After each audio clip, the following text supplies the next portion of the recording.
village de 20 personnes à 10 km de Bordeaux environ. 20 maisons assez éloignées les unes des autres. En ce temps-là, le bosquet était entouré d'arbres immenses qui formaient une forêt profonde et humide. Les villageois ne s'y aventuraient pas souvent, car on y entendait de drôles de bruits et des cris d'animaux d'un autre nom. Les habitations étaient situées le long de cette épaisse forêt. Il ne passait pas une année sans que quelqu'un disparaisse dans cette forêt où il était si facile de se perdre. Les familles vivant là étaient pauvres. La terre ne se cultivait pas. Ils vivaient de chasse, de pêche, car dans ce bois se trouvaient quelques lacs et ruisseaux, ainsi que de ce qu'ils glanaient dans les bois. Châtaignes, fruits de bois et champignons selon la saison étaient leur menu quotidien. Ils fabriquaient eux-mêmes leur pain, avec de la farine de châtaigne ou de marron. C'est à cette époque que le roi décida que tous les enfants du royaume de France devaient avoir une éducation et donc pour cela aller à l'école. Dans ce village, comme dans beaucoup de villages éloignés, il n'y avait ni école ni instituteur. On vit donc venir de Paris une famille dont l'oncle avait reçu une bonne éducation et pouvait enseigner. On installa cette nouvelle famille au château d'Andorre qui se trouvait éloigné de 5 km du village. Les habitants avaient aménagé une ancienne grange qui servirait de lieu d'enseignement avec un atelier qui servirait l'après-midi à apprendre le travail du bois et du fer pour les garçons pendant que les filles apprendraient en compagnie de la femme de l'instituteur la couture, le tricot et la cuisine. Les matinées, quant à elles, seraient réservées à l'apprentissage de la lecture, de l'écriture et du calcul. L'apprentissage du français serait sûrement la chose la plus difficile pour les enfants qui ne parlaient que le patois. Dans la pièce principale, hormis des bancs et des tables construits par des hommes du village, trônait un tableau noir offert par le préfet et un poêle à bois qui fonctionnerait avec les bûches apportées par les enfants à tour de rôle. En ce temps-là, pas de récréation, mais après le repas apporté par les enfants, on installait des paillasses au fond de la classe pour 1h30 de sieste obligatoire. Et oui, j'ai bien dit obligatoire, car la journée des enfants ne s'arrêtait pas après la classe. Ils avaient en arrivant à la maison des corvées qui consistaient à nourrir les quelques animaux qu'ils possédaient. Ramasser les œufs au poulailler, arroser le jardin selon les saisons, nettoyer la porcherie, traire les vaches, aider maman à laver ou étendre le linge, et bien d'autres choses encore. C'est simple, leur journée se terminait avec l'arrivée de la nuit. Pendant que les enfants dormaient, disais-je, l'instituteur et son épouse prenaient aussi leur repas apporté par les enfants. C'est ainsi que l'instituteur était payé à l'époque. On le nourrissait, on le logeait, on lui offrait le bois qui servait à chauffer l'école.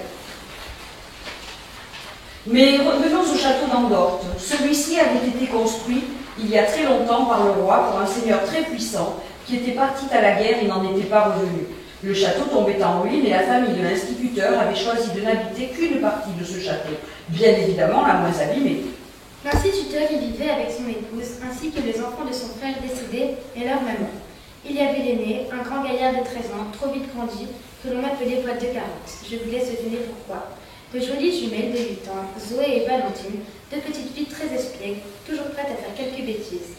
Et il y avait petit Paul, petit ange de 5 ans, à peine aux cheveux blonds et bouclés, petit bonhomme sage que l'on entendait pratiquement jamais. Tout ce petit monde allait à l'école chaque jour, sauf Paul, trop petit pour apprendre les rudiments de la langue française.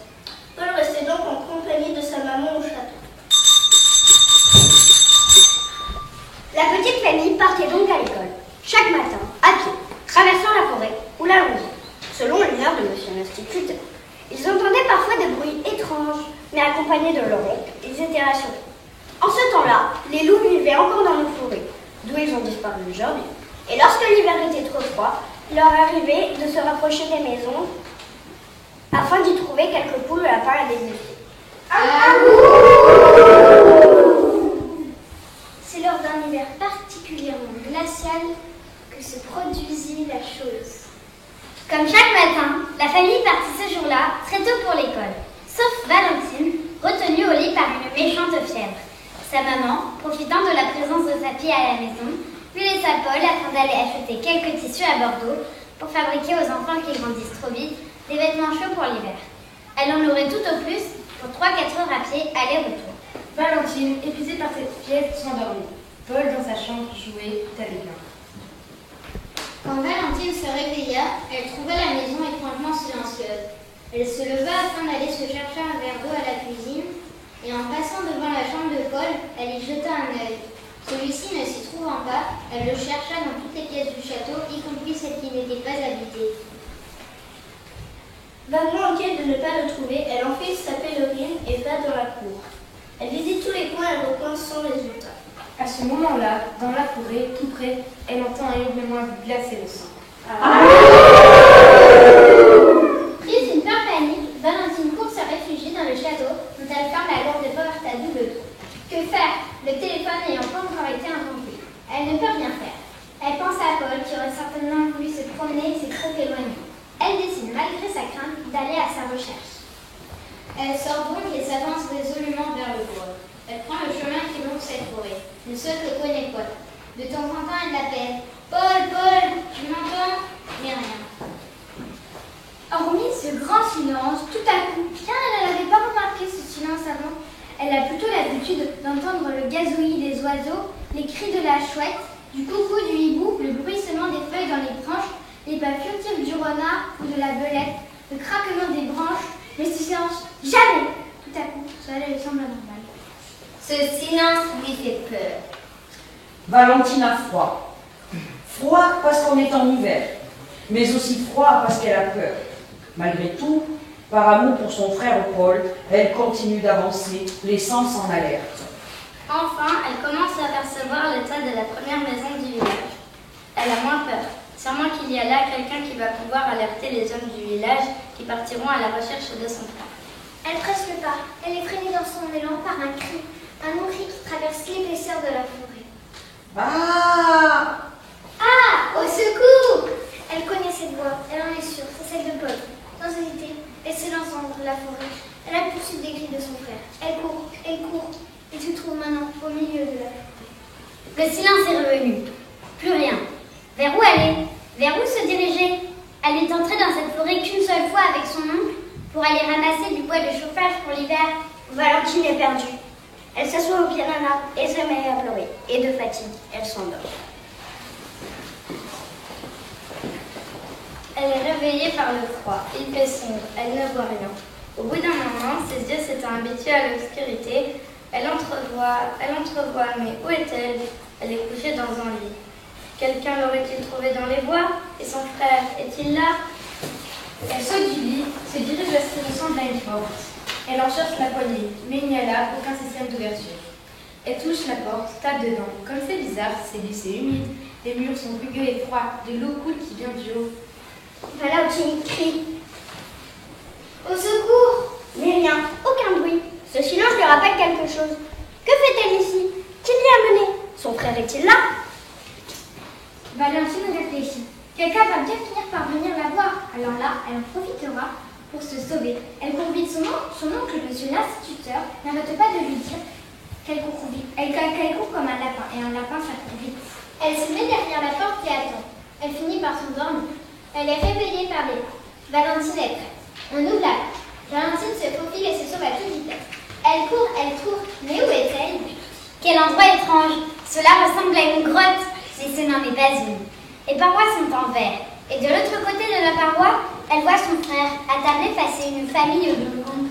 Il y a là 3 louvetons. Une louve et un loup qui semble vieux. Très vieux. Et un être bien étrange. On dirait un enfant. Mais il est nu et couvert de poils. Valentine frappe contre la paroi. Les animaux ne semblent pas l'entendre. Pas plus que Paul. Comment attirer son attention? Elle cherche du regard quelque chose pour frapper contre le paroi quand un grand loup qu'elle n'avait pas vu l'attrape violemment par le bras et l'emporte sur son épaule.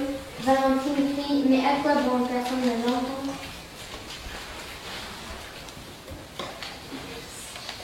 Le loup l'emporte dans la pièce où se trouve son frère. Fou de joie de voir enfin sa sœur qui l'a tant appelée, Paul se précipite dans ses pas. Valentine, toute à son bonheur de l'avoir retrouvée, lui fait un énorme câlin. Quand elle sent contre sa joue une caresse et sursaute en voyant qu'il s'agit de la main de l'enfant poilu. Elle le regarde de plus près. Oui, il n'y a là aucun doute. Il s'agit bien d'un enfant. Mais que fait-il au milieu de ces animaux sauvages? Paul lui explique alors l'étrange histoire de ce petit enfant. C'était à une époque lointaine.